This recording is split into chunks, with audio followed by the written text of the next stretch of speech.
تو کہتے ہیں باقیوں کی دستار کسی عالم نے کی, کسی صوفی نے کی, لیکن یہ بھینسوں کو چارہ ڈالنے والا جب آیا تو محدث اعظم نے فرمایا پگڑی کے بال کو کوئی ہاتھ نہ لگائے, یہ ساری دستار میں نے کرنی ہے.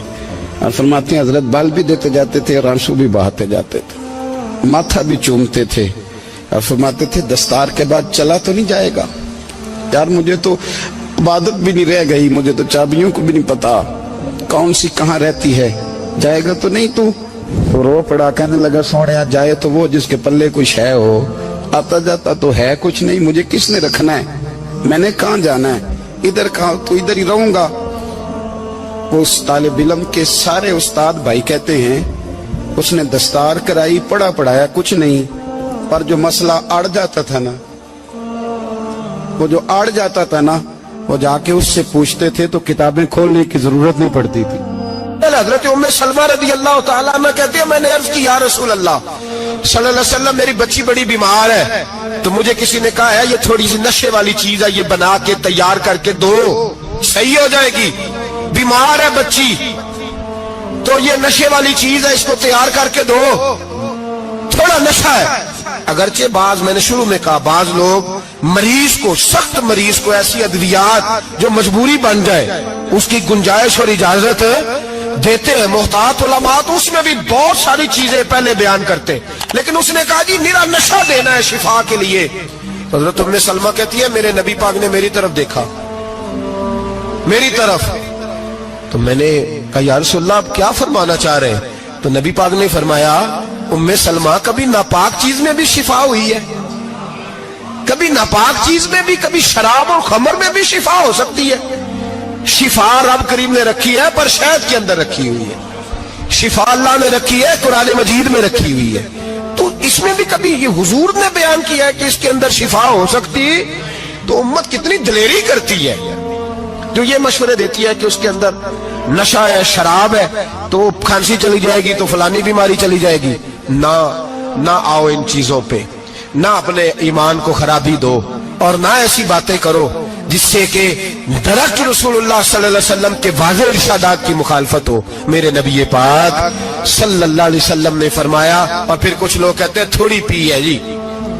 اب تو میں تجزیے میں پڑھ رہا تھا کہ ایسی شراب ایجاد ہو گئی ہے, لوگ شراب پیتے ہیں اور وہ مست بھی رہتے ہیں, کار بھی چلاتے رہتے ہیں, کہتے ہیں جی نہیں ہمارا ذہن معاف نہیں ہوا تو یہ والی صحیح ہے, نشہ نہیں لاتی.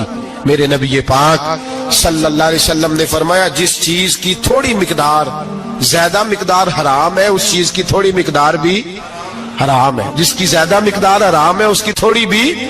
تو خمر اور شراب اگر فل پینا جائز نہیں تو تھوڑی پینا بھی جائز, یہ حرام ہے اور حرام تھی اور قیامت تک حرام ہی رہے گی. میرے نبی پاک صلی اللہ علیہ وسلم نے منع کیا اور حضور نے اظہار ناپسندیدگی فرمایا, اور میں 40 دن تو عبادت ہی قبول نہیں ہوتی شراب پینے والوں جب تک سچی توبہ نہ کرے.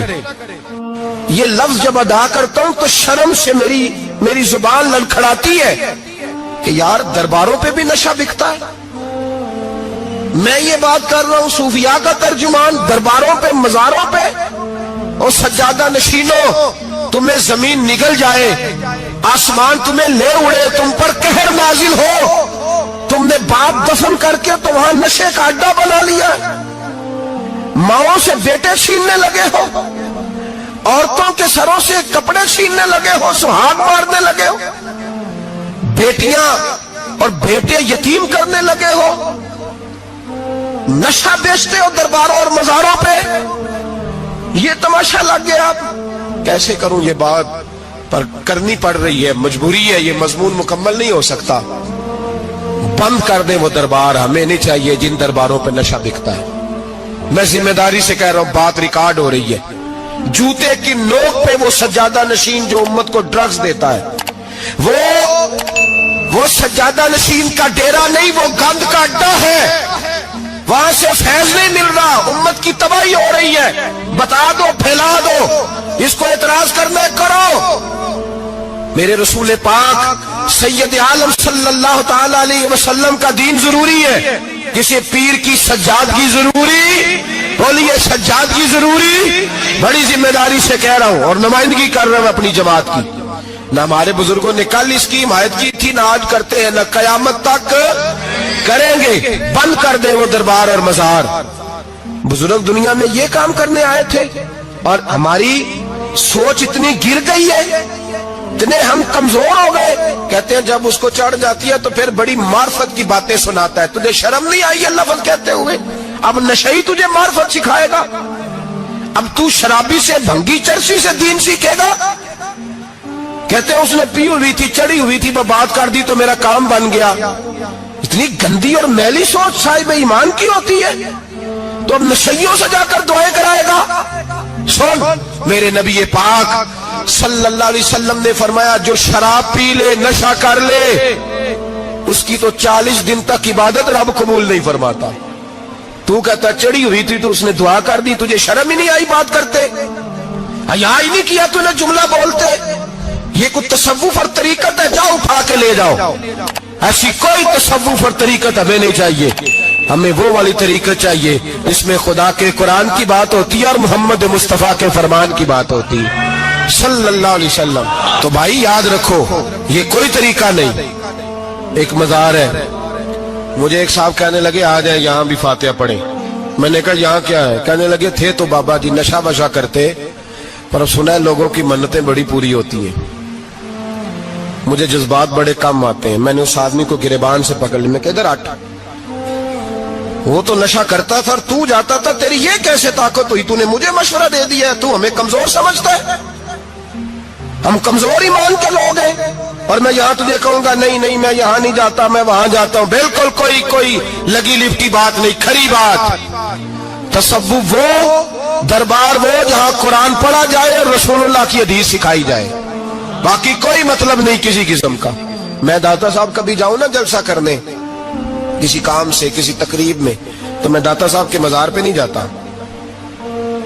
میں کہتا ہوں یار یہ یرانہ نہیں کہ بندہ کسی کام آیا تھا تو فاتحہ پڑھ لی، واپس چلو۔ گکھڑ سے اسپیشل آئیں گے داتا صاحب کے مزار پہ حاضری دیں، اور میرے سنگی گواہ ہیں کہ میں اسپیشل ٹائم نکال کے بہت سارے کام چھوڑ کے اسپیشل جاتا ہوں، اور میں مراد ماننے نہیں جاتا، میں داتا صاحب کا شکریہ ادا کر دے جاتا ہوں۔ میں ان سے کہتا ہوں حضور آپ کی مہربانی، آپ یہاں آئے تو ہمارے بڑے بھی رسول اللہ کے غلام بن گئے۔ میں تو سلام عقیدت پیش کرنے جاتا ہوں۔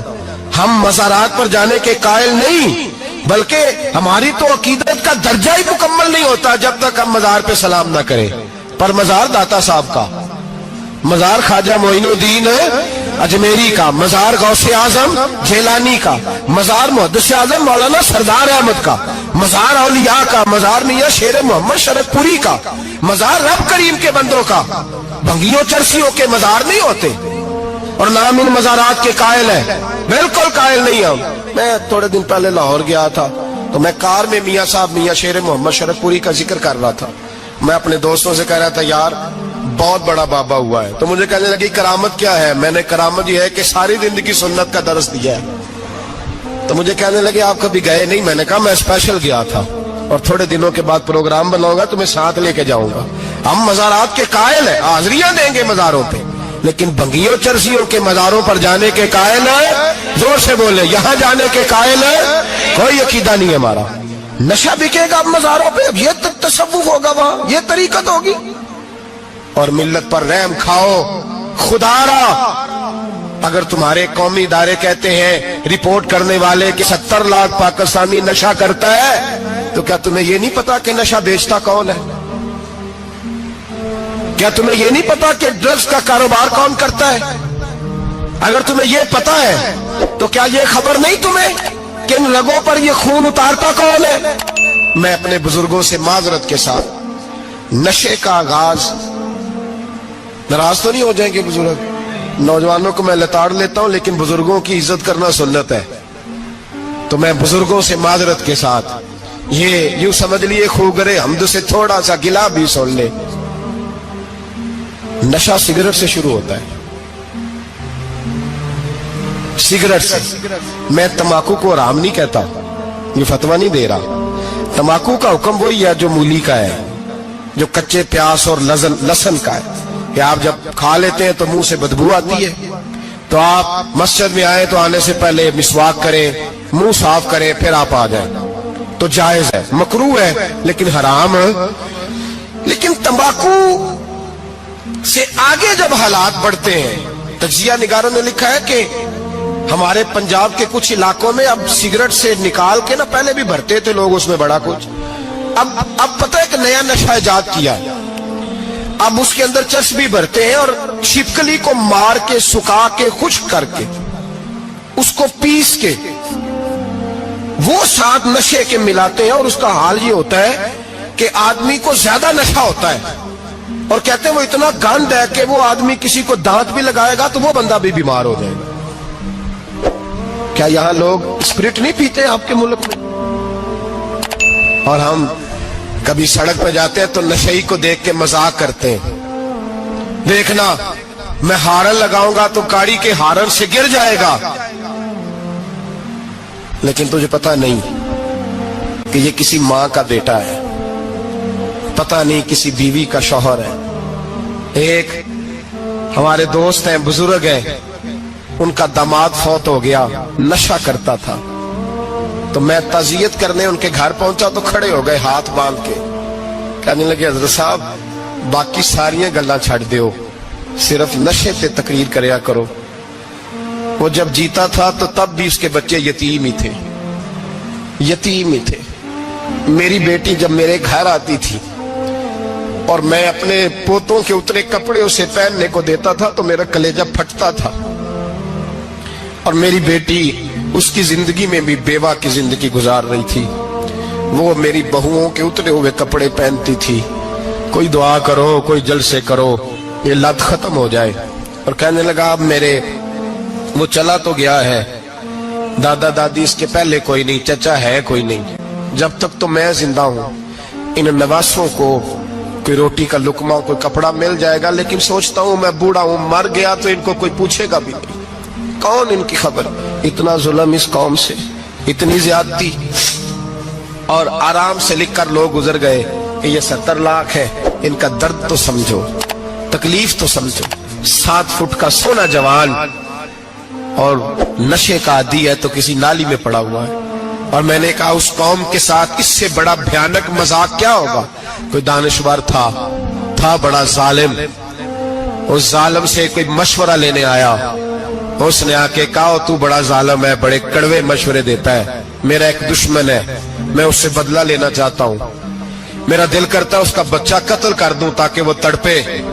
تو ظالم نے کہا اسے قتل نہ کر, وہ تو اس کا باپ 2-4 مہینے رو کے چپ کر جائے گا. پھر میں سخت سزا دینا چاہتا ہوں, مشورہ دے. تو اس نے کہا اس کے بچے کو نشے پہ لگا دے, جس کا بچہ نشہ کرے گا وہ باپ روز مرے گا, روز جیے گا, وہ ماں روز مرے جیے گی, نشے پہ لگا دے. اس قوم کے ساتھ سب سے بڑا ظلم یہ ہوا کہ ملت کا جوان نشے پہ لگ گیا, ڈرگز پہ لگ گیا. اتنے تباہ حالات ہوئے کہ جوان چڑھتی جوانیاں, اماں نے کتاب دے کے بھیجا تھا, اور کالج سے واپس آئے تو نشے کے ٹیکے ہاتھوں میں پکڑے ہوئے, ٹیکے. اور آپ کے اس ملک کے اسلام آباد میں ایک دن میڈیا نے وہ خبر بھی وائرل کی اور وہ چیز بھی دکھائی لوگوں کو. 3 مہینے کا بچہ لے کے نشئی سڑک پہ آ گیا, اس نے کہا میرا نشہ ختم ہو گیا, میرا بچہ خرید لو, 2 پڑیاں دے دو. تو وہاں بیبیاں جو سن رہی تھی وہ بھی چیخیں مار کے رو رہی تھی. یہ ظلم کیا اس قوم کے ساتھ, اور کرپشن کی لعنت نے اجازت دی سپلائی کرنے والوں کو کہ گلی گلی بھیجے, گلی گلی. انہوں نے کچھ تھوڑا ظلم نہیں کیا ان حکمرانوں نے. اور ہماری اپوزیشن اس کو صرف اتنا پتا ہے کہ یہ جائیں اور ہم آئیں, اس سے زیادہ کوئی غرض نہیں.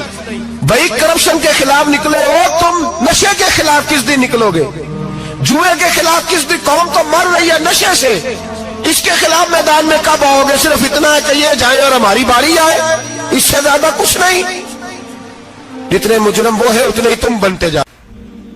سویرے سویرے نا میری والدہ, آپ کو پتہ ہے دیہاتوں میں سامنے بھینسیں رکھی ہوتی تھی, تو اماں جی یعنی وہ سویرے اٹھ کے دودھ رڑک کے اور پھر وہ جب مصلی بچھاتی تھی تب میں سمجھتا تھا کہ یہ تکلفات ہیں, چونکہ جب بندہ پڑھ دیتا ہے نا پھر اسے گنجائشوں کا بھی پتہ چل جاتا ہے.